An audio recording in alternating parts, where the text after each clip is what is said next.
اعوذ باللہ من الشیطان الرجیم بسم اللہ الرحمن الرحیم والصلاۃ والسلام علی رسولہ الکریم۔ اللہ تعالیٰ کے فضل و کرم سے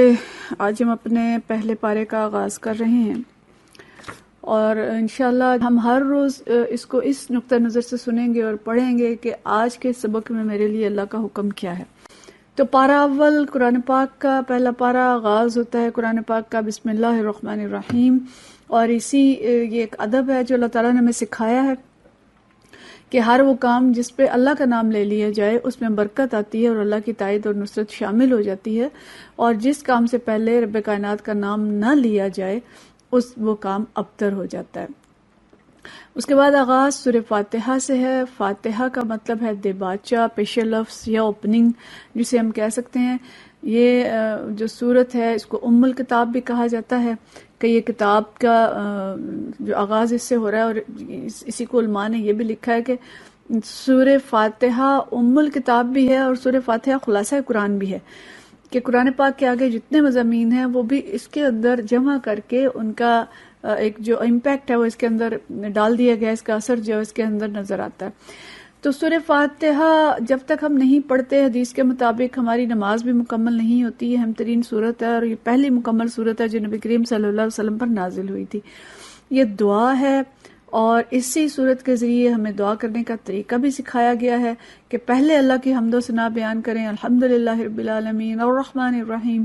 کہ اللہ کی جو حمد اور تعریف ہے وہ بیان کی، اور پھر اس کے بعد اپنی حاجت رکھیں۔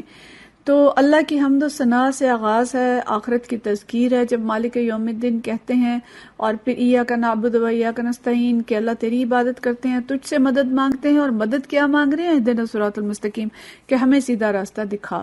اور گمراہ قوموں اور عذاب شدہ قوموں کے طرز عمل سے ہمیں بچا۔ تو قرآن پاک بھی انہی چیزوں کا مجموعہ ہے جو ہم آگے جا کے پڑھیں گے کہ اللہ کی حمد و ثنا اور سیدھا راستہ کون سا ہے، کون لوگ اس پہ چلے، اور غلط راستے پہ چلنے والے کون لوگ تھے اور وہ کس طرح سے عذاب کا شکار ہوئے۔ تو ہم جو صراط مستقیم مانگتے ہیں وہ بھی قرآن ہمیں آگے جا کے بتاتا ہے کہ کون لوگ تھے جو صراط مستقیم پہ جن پہ انعام ہوا،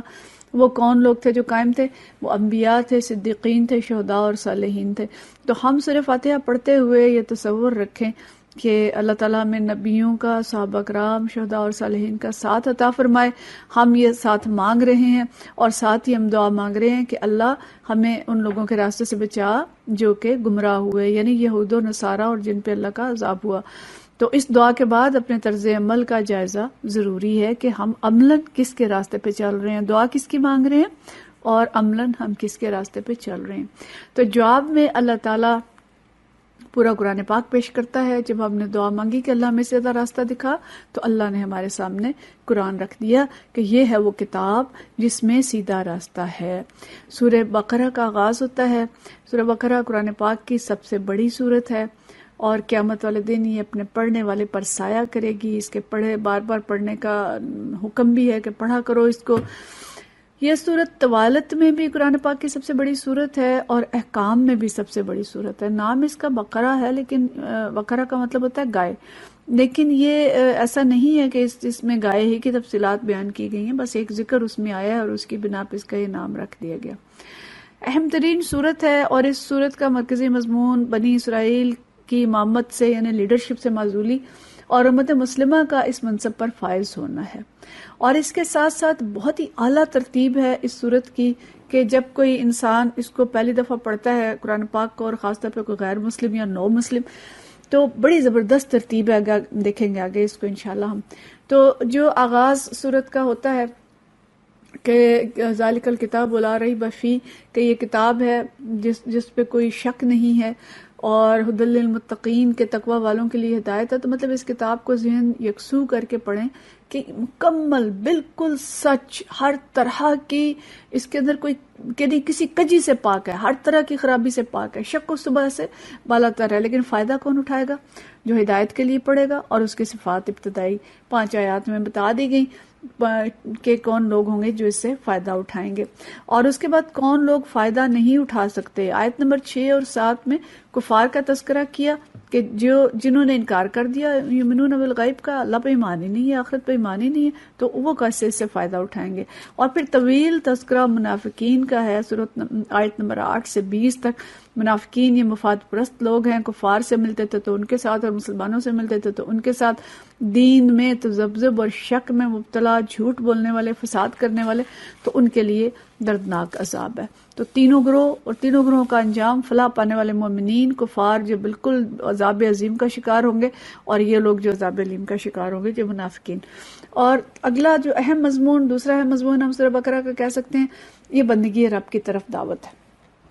تمام انسانوں کو آیت نمبر 29 تک اللہ تعالیٰ نے مخاطب کر کے کہا کہ اے انسانوں، اے لوگو، اپنے رب کی بندگی کرو، اور اس رب کا تعارف دیا۔ بارکۃ اللہ آیات ہیں۔ نو مسلم قرآن کھولے تو شروع میں ہی پہلے کتاب کا تعارف اور پھر رب کا تعارف کہ کوئی تمہارا خالق ہے، زبردست خالق ہے، جو زمین اور آسمان کا مالک ہے، اس کا بنانے والا ہے۔ اس کی صفات آگے ہمیں جو ہیں اگلی آیات میں بتائی گئیں، اور پھر چیلنج کیا گیا کہ اس کتاب جیسی کوئی کتاب بنا لو، اللہ کی حاکمیت اور قدرت کے دلائل دیے گئے۔ پھر تیسرا اہم مضمون آتا ہے تخلیق انسانیت کا، قصہ آدم و ابلیس، آیت نمبر 30 سے لے کے 39 تک۔ انسان کو بتا دیا کہ تم کوئی ڈارونین تھیوری کے تحت نہیں آئے ہو کہ بندروں سے تم ترقی کرتے کرتے انسان بنے ہو، نہیں، اللہ نے اپنے ہاتھوں سے بنایا، خلیفہ بنایا، علم کے ساتھ پیدا کیا۔ اور پھر مارکا جو ہوا شیطان کا اور آدم علیہ السلام کا، کہ شیطان نے سجدہ نہ کیا، وہ گمراہ ہو گیا، آدم علیہ السلام سے غلطی ہوئی لیکن توبہ کر لی، اللہ تعالیٰ ان سے راضی ہو گیا۔ اور پھر اللہ نے دنیا میں بھیجا اس ہدایت کے ساتھ کہ تم سب یہاں سے اتر جاؤ، اور جو کوئی میری ہدایت کی پیروی کرے گا اس کے لیے کسی خوف اور رنج کا موقع نہ ہوگا، فلا خوف علیہم ولا هم یحزنون۔ تو دنیا اور آخرت میں امن، خوف اور رنج سے دوری اس ہدایت کی پیروی میں ہے جو اللہ تعالیٰ نے نازل کی، جس سے آج انسانیت دور ہو چکی ہے اور دکھوں سے بھر گئی ہے، دنیا فساد سے بھر گئی ہے، ہر طرف فساد ہی فساد ہے۔ تو سبق یہ ہے کہ اس ہدایت کو قبول کرو گے تو اپنی زندگیوں سے رنج و غم کو دور کرو گے، ورنہ دکھ دور نہیں ہو سکتے۔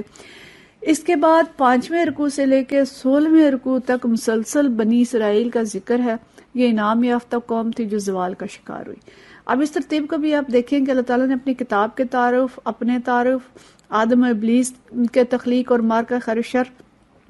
کہ جو شروع ہوا، اس کے فوراً بعد جو تذکرہ کیا وہ بنی اسرائیل کا کیا کہ ہم یہ جان لیں کہ یہ قوم انعام یافتہ تھی، اس میں لاکھوں ہزاروں نبی آئے، لیکن اس قوم نے کیا کیا کیا کہ اللہ تعالیٰ اس سے ناراض ہو گیا اور اس کو مغضوب قوموں میں شامل کر دیا۔ یہ جاننا ہمارے لیے بہت ضروری ہے۔ یہ لمبے رکوع ہیں، ان کو پڑھیے گا خود اور ان کی تفصیل سے دیکھیے گا کہ بنی اسرائیل کی غلطیاں کیا کیا تھیں۔ جتنا وقت ہے ہم اس کو معمولی مختصراً دیکھتے ہیں۔ اللہ کے احسانات کی ناقدر شناسی ان کی سب سے پہلی چیز تھی، عہد شکنی کی، اللہ کی آیات کو تھوڑی قیمت پہ بیچ ڈالا، یعنی دین کو دنیا کی خاطر فروخت کر دیا، دین کو مشتبہ بنایا، دوسروں کو نیکی کی تلقین کرتے تھے، خود نہیں پڑھتے، خود کو بھول جاتے تھے، نماز سے بے پرواہی کی، اور بار بار اللہ نے جس چیز کا ذکر کیا وہ ان کی ناشکری کا کیا ہے، اور اللہ کی کتاب سے روگردانی کی، اللہ کے قوانین کو توڑا، سبت کے قانون کا ذکر کیا، اللہ کے نبیوں کو قتل کیا، اللہ کے احکام کی پیروی میں حیل و حجت سے کام لیا۔ گائے کا واقعہ دیکھا کس طرح سے اس میں وہ لیت و لال سے کام لیتے ہیں، اور اس سب کے نتیجے میں اللہ تعالیٰ نے ان کے دل سخت کر دیے۔ اللہ خود کہتا ہے میں نے پتھروں کی طرح دل سخت کر دیے، کہ اللہ کا کلام ان کے دلوں میں اترتا نہ تھا۔ بڑی خوفناک آیت ہے کہ آج مسلمان قوم بھی کچھ اسی طرح کی چیزوں کا شکار ہو چکی ہے کہ اللہ کا کلام اس کے دل پہ اثر نہیں کرتا۔ قرآن پڑھا جاتا ہے اور قرآن پڑھنے کے باوجود ہم کس کس طرح کی چیزوں کا شکار ہے۔ پھر اللہ کی کتابوں میں تحریف کی، اللہ کی کتاب کی کچھ باتوں کو مانا اور کچھ کا انکار کر دیا۔ فتؤمنون ببعض الکتاب وتکفرون ببعض، کہ اللہ کی کتاب کے کچھ احکام کو مان لیا، کچھ کا انکار، جیسے کہ بالکل ہم کر رہے ہیں آج کل، کہ جو دل کو پسند ہوتی ہے بات وہ مان لیتے ہیں اور نہیں مانتے جو نہیں پسند ہوتی۔ تو اس کی سزا دنیا میں ذلت و خواری اور آخرت کا شدید عذاب۔ یہ بہت ہی چوکنا کرنے والی آیت ہے۔ اور یہ سب کچھ کرتے تھے اور ساتھ ہی کہتے تھے کہ جنت میں تو ہم نہیں جانا کیونکہ ہم اللہ کے محبوب ہیں۔ جادو ٹونے بھی کرتے تھے، مسلمانوں کے دلوں میں اللہ کی جو آیات تھی ان کے خلاف شکوک و شبہات بھی ڈالتے تھے۔ تو ان کی ساری تفصیل بیان کرنے کے بعد اللہ تعالیٰ فرماتا ہے کہ مسلمانوں تمہارے پاس اللہ کی کتاب آ گئی ہے، اس کی پیروی کرو، اس کی تلاوت کرو، اور حق کا تلاوت ہی، ایسی تلاوت کرو جیسے کہ اس کا حق ہے، اور اگر یہ نہیں کرو گے اور ان کی پیروی کرو گے تو پھر اس کے نتیجے میں تمہیں اللہ کی پکڑ سے بچانے والا کوئی نہ ہوگا۔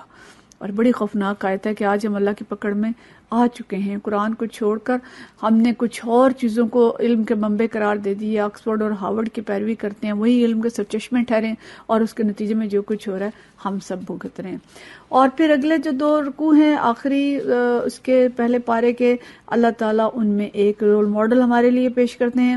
ساری انسانیت کے رول ماڈل, ساری انسانیت کے امام حضرت ابراہیم علیہ السلام. اور ان رکوعات میں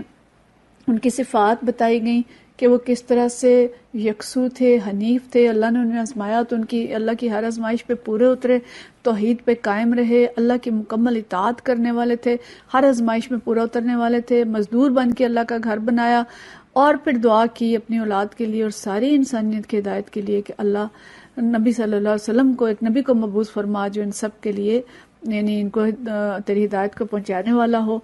اور پھر انہوں نے اپنی اولاد سے بھی صحیح راستے پہ قائم رہنے کا وعدہ لیا, اور آخر رکوع میں اللہ تعالیٰ نے پھر مسلمانوں سے وعدہ لیا کہ جس راستے پر بنی اسرائیل چلے تھے اس راستے پہ تم نہ چلنا, بلکہ اس راستے پہ چلنا جو ابراہیم علیہ السلام کا راستہ تھا اور تمام نبیوں کا راستہ تھا, اور یہ کہ اللہ کے رنگ میں رنگ جاؤ, صبغت اللہ میں رنگ جاؤ, اللہ کی بندگی میں آ جاؤ, یہود و نصارہ کے راستے پہ نہ چلو, اللہ کے راستے پہ چلو گے, اللہ کے رنگ میں رنگو گے تو تم فلاح پاؤ گے.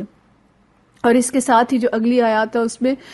تحویل قبلہ کا اعلان ہوتا ہے کہ اللہ تعالیٰ یہ اعلان کر دیتا ہے کہ آج سے امامت جو ہے وہ ہٹ کے یہود و نصارہ سے اب مسلمانوں کی طرف آ گئی ہے, اور اب جو وعدہ تھا لیڈرشپ کا یہ مسلمانوں کے ساتھ ہے. اور ساتھ ہی فرمایا کہ ہم نے تمہیں امت وسط بنایا ہے, کذالک جعلناکم امۃ وسطا لتکونوا شہداء علی الناس ویکون الرسول علیکم شہیدا, کہ تم شہداء علی الناس بن جاؤ اور رسول صلی اللہ علیہ وسلم تمہارے اوپر شہادت دیں گے. یہ بہت بھاری ذمہ داری تھی. تو تحویل قبلہ کا حکم, اور اس کے بعد پھر یہ اللہ تعالیٰ نے بنی اسرائیل کا بیچ میں ذکر کیا کہ کس طرح سے وہ اس کا انکار کرتے ہیں اور اس کو مانتے نہیں ہیں. اور پھر نبی کریم صلی اللہ علیہ وسلم کی بعثت کا ذکر کہ ہم نے نبی کریم صلی اللہ علیہ وسلم تمہاری طرف بھیجے ہیں, ایسے رسول بھیجے ہیں جو تمہیں اللہ کی آیات سناتے ہیں, تمہاری زندگیوں کو سنوارتے ہیں اور تمہیں کتاب و حکمت کی تعلیم دیتے ہیں. اور فرمایا کہ تم مجھے یاد رکھو, میں تمہیں یاد رکھوں گا, اور میرا شکر ادا کرو اور کفران نعمت نہ کرو. اسی کے ساتھ ہی آگے شہداء کا اور اللہ کے راستے میں مارے جانے والوں کا ذکر کہ یہ ہمیشہ زندہ ہیں, اور صبر کی تلقین کہ جب کوئی مصیبت پڑے تو اس پہ صبر کرو. اور پھر اللہ تعالیٰ نے صفا و مروہ کے ذکر کے بعد پھر بنی اسرائیل کا ذکر کیا کہ جو اللہ کی روشن تعلیمات اور ہدایات کو چھپاتے ہیں ان پر اللہ تعالیٰ نے کہا کہ لعنت ہے. پھر اللہ نے اپنے کچھ نشانیاں بیان کی کہ عقل سے کام لینے والوں کے لیے زمین آسمان کی ساخت میں, رات اور دن کے پہم ایک دوسرے کے بعد آنے جانے میں, اور کشتیوں میں, ان سارے چیزوں میں اللہ تعالیٰ کی نشانیاں ہیں. اور پھر ایک مکالمہ اللہ تعالیٰ نے آخرت کا بڑا ہی زبردست اگلی آیات میں دکھایا کہ کس طرح سے لیڈر اور سرداران قوم اور ان کے پیروی کرنے والے ہیں ان کی لڑائی ہوگی, کہ جو سردار ہوں گے, پیشوا ہوں گے, وہ وہاں پہ اپنے پیرووں سے بے تعلقی کا اظہار کریں گے, اور جو پیرو ہوں گے وہ کہیں گے کہ یا اللہ ہمیں واپس دنیا میں بھیج, اور ہم ان کو کس طرح سے جیسے یہ ہم سے آج بیزار ہیں ہم ان سے بیزار ہو کے دکھا دیں. تو اس طرح سے اللہ تعالیٰ دنیا میں جو اعمال ہیں دونوں کے سامنے لائے گا کہ ہم, اور ہمارے لیے اس میں سبق کیا ہے کہ آنکھیں کھول کے پیروی کریں جس کی ہم نے کرنی ہے. اور پھر حلال اور حرام کا تھوڑا سا تذکرہ ہے کہ حلال اور پاک چیزیں کھاؤ اور شیطان کے بتائے ہوئے راستے پہ نہ چلو, کہ شیطان فحش اور بدی کا حکم دیتا ہے. اور اللہ تعالیٰ نے پھر حلال اور حرام کا تھوڑا سا ضابطہ یہاں پہ بتایا, باقی جو ہے وہ آگے آئے گا صورتوں میں. اور پھر اس کے بعد اللہ تعالیٰ نے بتایا کہ جو لوگ اللہ کی آیات کو چھپاتے ہیں اللہ انہیں ہرگز پاکیزہ نہیں کرے گا, اور قیامت کے روز انہیں سخت سزا دے گا. تو یہ سوا پارہ یہاں پہ ہمارا مکمل ہو جاتا ہے جو پہلی تراویح ہے. اور ہمارے لیے جو سبق ہیں اگر ہم دیکھیں کہ آرڈر آف دی ڈے اور ہمارے لیے اس میں اسباق کیا کیا تھے, تو اللہ کے نام سے ہر چیز کا آغاز کرنا, اللہ کے لیے بندگی کو خالص کرنا, شیطان کے راستے پہ نہیں چلنا, مارکہ حق و باطل جو دنیا میں جاری ہے اس میں ہم نے حق کے ساتھ چلنا ہے, یہود و نصارہ کے راستے پہ نہیں چلنا, اور ان کی جتنی غلطیاں ہم نے گنی ہیں ان سب سے ہم نے بچنا ہے, اللہ کے رنگ میں رنگنا ہے جیسا کہ حضرت ابراہیم علیہ السلام تھے. اور اللہ نے جو ہمیں وسط امت بنایا ہے, امت وسط بنایا ہے, ہم نے اس فریضے کو ادا کرنا ہے, اور اس دین کو ہم نے تمام دنیا کے لوگوں تک پہنچانے کے لیے کوشش کرنی ہے, نبی کریم صلی اللہ علیہ وسلم کی اطاعت اور فرما برداری کرنی ہے. اور صبر سے مدد لینی ہے، نماز سے مدد لینی ہے، اللہ کی کسی آیت کو چھپانا نہیں ہے، اللہ کا پیغام بے کم و کاست ہم نے تمام لوگوں تک پہنچانا ہے، اور دنیا میں ان لوگوں کی پیروی نہیں کرنی جو گمراہ ہے کہ قیامت والے دن ہمیں رسوائی کا سامنا کرنا پڑے، شیطان کی پیروی نہیں کرنی، اللہ کے دین کی پیروی کرنی ہے، حلال کھانا ہے، حلال کی پابندی کرنی ہے، اور اللہ کی آیات پہ غور و فکر کرنا ہے۔ اللہ تعالی ہمیں ان سب چیزوں پہ عمل کرنے کی توفیق عطا فرمائے۔ لیکن اس پارے کو تفصیل سے پڑھ لیں خود، اور اس کی تفصیل دیکھ لیں تاکہ سارے مضامین جو ہیں یہ یاد ہو جائیں اور اللہ تعالی ہم سے راضی ہو جائے۔ وآخر دعوانا الحمدللہ رب العالمین۔